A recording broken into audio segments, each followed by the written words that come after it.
Ini tuh bangunan pusat kota Bandung ya? Ya Rel, bener banget. Kamu penasaran gak sih sejarahnya? Penasaran banget Sal, ini bangunannya kayak identik gitu sama kota Bandung. Ayo deh, aku jelasin sambil jalan-jalan ke museumnya ya. Boleh tuh, seru banget deh kayaknya. Tapi, selain penasaran sama sejarahnya, kalian juga penasaran gak sih kita ngomong tapi kita ada di mana? Itu kita guys, yang lagi jalan. Dan Hai! Hai guys, aku Aurelia. Dan aku Salsa. Kita bakal bahas tentang sejarah Gedung Sate. Nah, tapi sebelum ke sejarahnya, aku mau ngasih tahu sedikit tentang Gedung Sate nih. Gedung Sate menjadi bukti arsitektur yang mencerminkan identitas budaya dan sejarah kota Bandung. Selain berfungsi sebagai kantor pemerintahan, gedung ini tetap menjadi kebanggaan masyarakat Jawa Barat dan salah satu peninggalan bersejarah yang terus dijaga dan dilestarikan. Namun, seiringnya berjalannya waktu, Gedung Sate sekarang selain sebagai kantor pemerintahan, ada juga museumnya loh teman-teman. Dan di video kali ini kami mengunjungi Museum Gedung Sate. Jadi, sejarah Gedung Sate itu apa, Sal? Nah, jadi gini Rel, Gedung Sate dibangun pada tahun 1920 di Bandung sebagai Gedung Departemen Pekerjaan Umum Hindia Belanda. Arsiteknya adalah Insinyur Johannes Gerber bersama tim pribumi. Terlihat dari ornamen tusuk sate di menara yang menjadi ciri khas. Nah, jadi sekarang Gedung Sate itu menjadi kantor Gubernur Jawa Barat dan salah satu ikon kota Bandung. Nah, ternyata Gedung Sate itu beneran ada satenya ya guys. Sekarang aku mau menjelaskan tentang pembangunan Gedung Sate. Gedung Sate dirancang dengan konsep arsitektur tropis yang dibuat oleh Insinyur Johannes Gerber yang didasari penyesuaian pada iklim setempat. Jadi, menyesuaikan dengan iklim yang ada di kota Bandung. Pembangunan Gedung Sate ini berlangsung selama 5 tahun, dimulai pada tahun 1920 dengan peletakan batu pertama dan pembuatan fondasi beton bertulang hingga lantai 3. Tahun 1921, pembangunan dilanjutkan dengan penyelesaian ruang bawah tanah, konstruksi, lengkung, pintu dan jendela, serta kolom bangunan. Pada tahun 1922, menara dan dinding luar mulai dibangun, disertai pengerjaan atap dan perataan lahan sekitar. Tahun 1923, fokus pada penyelesaian interior aula lantai 1 serta ornamen kolom. Akhirnya, pada tahun 1924, menara dan dinding disempurnakan, ornamen batu dipasang, dan Gedung Sate selesai sepenuhnya dibangun.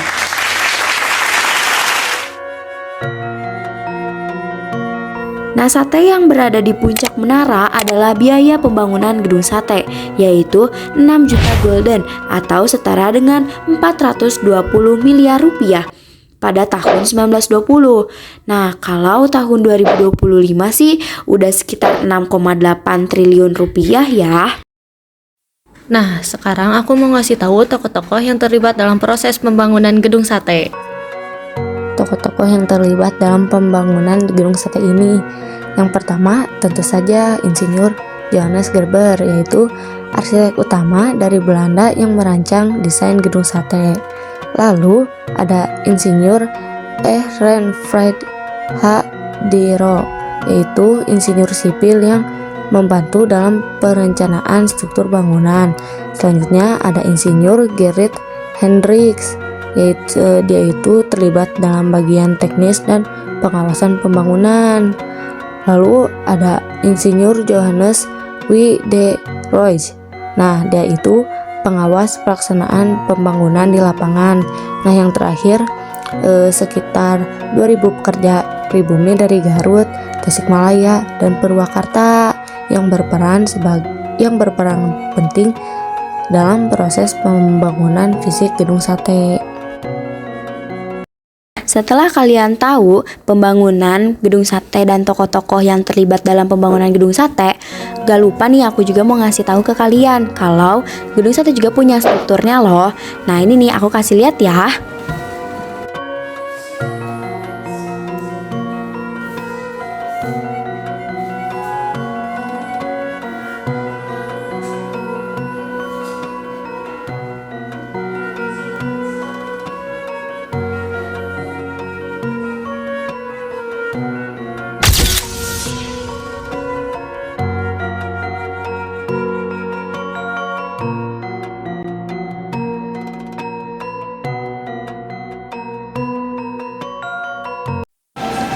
Jadi gedung sate itu Campuran dari bangunan barat dan timur. nah contohnya buktinya nih kita kasih lihat. Ini ada jendela gedung sate. Tuh. Ini tuh mirip sama jendela istana Alhambra Spanyol. Spanyol. Nah, si ornamen pintu utamanya juga terinspirasi dari gapura Candi Ratu Boko. Jadi itu dalam gedung sate ada pilar-pilar dan pilar-pilar ini juga mirip dengan kuil Luxor yang ada di Mesir.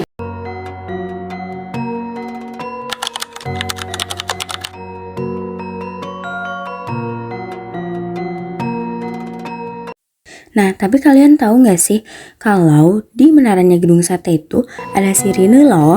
Menurut Weno, suara sirine yang menggelegar bisa terdengar hingga puluhan kilometer jauhnya. Tapi itu tuh dulu ya. Bahkan jangkauannya konon mencapai Subang, Cianjur, Purwakarta hingga hampir menyentuh Bogor. Di masa lalu, ketika kota belum sepadat sekarang dan gangguan komunikasi masih terbatas, sirine inilah yang menjadi alat vital peringatan dini bagi masyarakat. Sirine gedung sate dulunya digunakan untuk peringatan darurat seperti serangan udara saat Perang Dunia Kedua, situasi politik yang tidak stabil, serta peristiwa bersejarah lainnya. Uniknya, sirine ini juga digunakan dalam momen-momen religius dan budaya, kayak misalnya lagi bulan Ramadan nih, ada sahur kan? Nah, pakai sirine. Namun kini, meski suaranya tak lagi sekuat dulu akibat usia alat yang sudah mendekati 1 abad, sirine tersebut masih digunakan untuk memperingati hari penting saja, kayak 17 Agustus.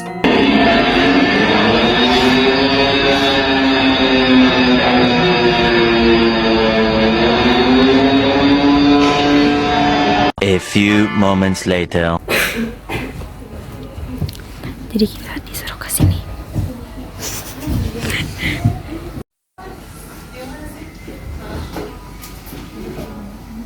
Satu abad menjadi saksi sejarah cerita tentang perjuangan bangsa Indonesia. Peristiwa ini menimbulkan efek domino ke seluruh dunia, termasuk kota Bandung. Jepang yang beraliansi dengan Jerman mengamankan wilayah Indo-Pasifik dari cengkraman aliansi musuhnya. Pada tahun 1942, Belanda menyerah atas gempuran Jepang dalam Perang Pasifik. Membuat Jepang menguasai kota Bandung dan menjadikan gedung sate sebagai pusat pemerintahan Jawa Madura. Sedangkan jawatan Departemen Van Verkeer and Waterstaat dirubah menjadi Kotubu Bonsitsu pada 15 Agustus 1945. Kaisar Hirohito mengumumkan bahwa Jepang telah menyerah kepada sekutu. Kejadian itu menandakan penjajahan Jepang atas Indonesia berakhir. Tapi di balik megahnya bangunan gedung sate saat ini, ternyata pernah juga loh mengalami kerusakan yang lumayan besar. Nah, itu terjadi karena peristiwa penyerangan pada 3 Desember 1945. Pasukan Inggris dan Belanda menyerang gedung sate yang pada saat itu dipertahankan oleh 7 pemuda. Dari 7 korban, hanya 4 jenazah yang berhasil ditemukan dan dimakamkan di TMP Cikutra, sementara 3 lainnya masih hilang hingga kini.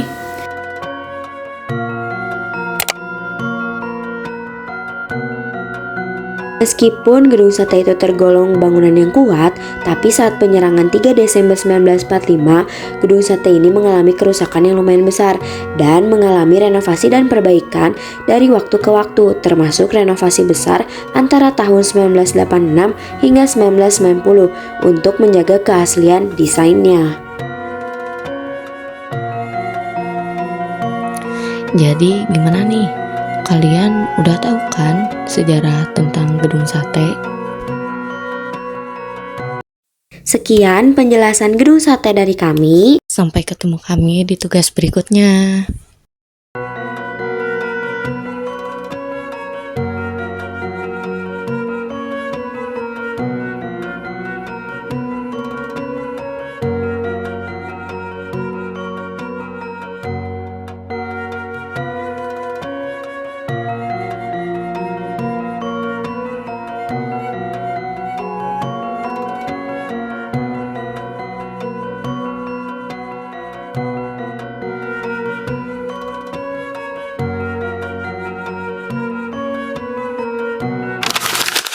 Oke guys, kita udah beres dari museumnya. Wow. Dadah. End of flashback. Hai guys, jadi kita lagi mau ke museum gedung sate. Tapi kita nggak tahu jalannya gimana. Kita jalan-jalan di gedung satenya. Tuh. Dan ini nggak tahu kemana. Dadah. Oke guys, ini adalah tanaman rumput-rumput.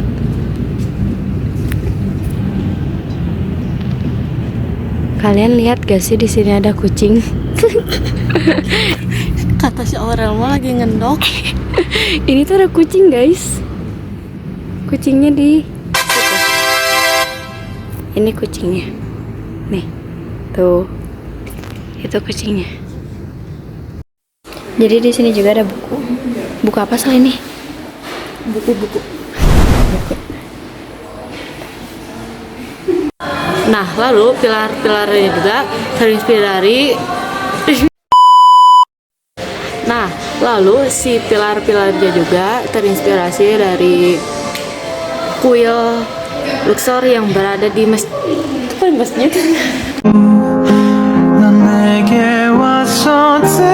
Di TV-nya ada kita. Nih guys, di TV-nya tuh ada kita.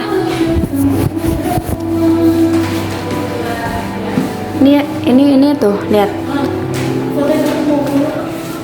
Sok. Tuh ada kita guys di situ. Hello.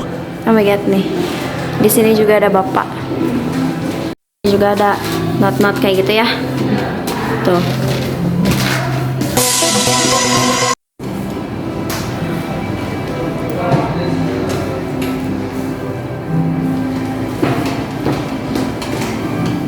Jadi di sini ada pesanan guys.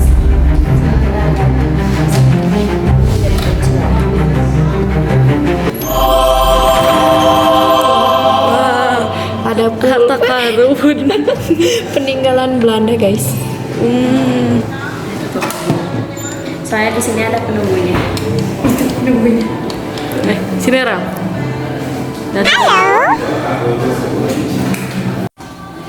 Mirip kamu Sal.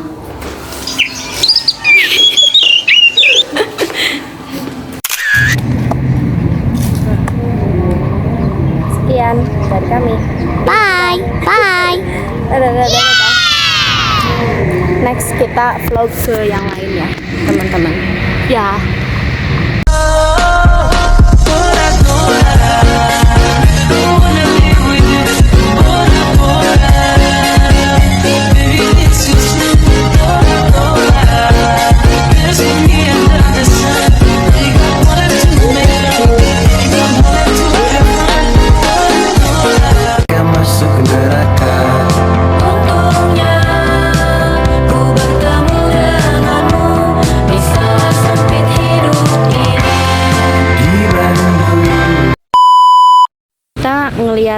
Kita ngedengar suara trompet gitu apa? Kayak trompet saksakala ternyata. Oh my god, sangsakala. Oh. Ada marching band. Kang Dedi. Sungkem. Ini siang hari ya. Ya kayak udah panas, semakin panas. Benar. Jam berapa sekarang? 2:10. Jam benar. Kita udah 2 jam ya? Oh iya benar. Berarti hari kita udah sekarang jam 2. Kita ada di Gasibu. Tuh, nih tempat lari ya. Kita pikir tuh nggak ada yang lari ya. Awalnya kita juga cuma bercanda, ada yang lari. Beneran ada yang lari. Mana orangnya? Oh itu tuh. Halo. Dan itu cuma 2 orang dalam ini. Wow. Ikutan Sal. Tinggal pilih tempat untuk honeymoon di Paris, di Inggris atau Tong di menipis dan juling.